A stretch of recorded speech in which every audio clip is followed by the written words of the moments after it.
Bunny mafia don, Shahrukh Khan అయితే powerful role. అసలు దేని గురించి మాట్లాడుతున్నానో చూసుకునే ముందు మన ఫిల్మీ బౌల్ ఛానల్ని లైక్ చేయండి, షేర్ చేయండి, సబ్స్క్రైబ్ చేసుకోండి. Hello movie lovers, icon star Allu Arjun మరియు తమిళ స్టార్ డైరెక్టర్ ఆట్లీ కాంబినేషన్ లో రాబోతున్న సినిమా గురించి సంచలన అప్డేట్స్ వెలుగులోకి వచ్చాయి. ఈ భారీ ప్రాజెక్ట్ లో అల్లు అర్జున్ నెగటివ్ షేడ్స్ తో కూడిన శక్తివంతమైన మాఫియా డాన్ పాత్రలో నటించనున్నారని తెలుస్తుంది. సన్ పిక్చర్స్ బ్యానర్ లో రూపొందుతున్న ఈ చిత్రం కోసం Atlee 2 powerful guest roles రూపొందిస్తున్నారంట.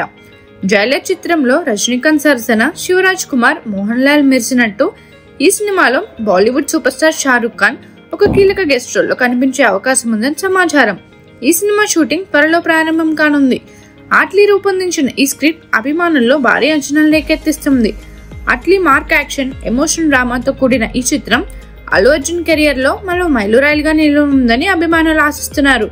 Allu Arjun కి ఈ సినిమా దేశవ్యాప్తంగా మరింత ప్రజాదరణ తెచ్చే అవకాశం ఉందని ట్రేడ్ వర్గాలు అంచనా వేస్తున్నాయి. ఈ చిత్రం తర్వాత అల్లు అర్జున్ త్రివిక్రమ్ శ్రీనివాస్ తో మరో ఆసక్తికర ప్రాజెక్ట్ లో నటించనున్నారని సమాచారం. ఈ 2 చిత్రాలు అల్లు అర్జున్ ని భారతీయ సినిమా రంగంలో అగ్రస్థానంలో నిలపనున్నాయని అభిమానులు ఉల్లివిరుగుతున్నారు. Attlee Allu Arjun combo box office వద్ద కొత్త రికార్డులు సృష్టించే అవకాశం ఉందని, షారుఖ్ ఖాన్ గెస్ట్ రోల్ సినిమాకి మరింత బలం చేకూరుస్తుందని అంటున్నారు. ఈ సినిమా రిలీజ్ కోసం అభిమానులు ఆసక్తిగా ఎదురు చూస్తున్నారు. మరిన్ని మూవీ అప్డేట్స్ కోసం, ఫిల్మ్ రివ్యూస్ కోసం ఫాలో అవుతూ ఉండండి ఫిల్మీ బౌల్.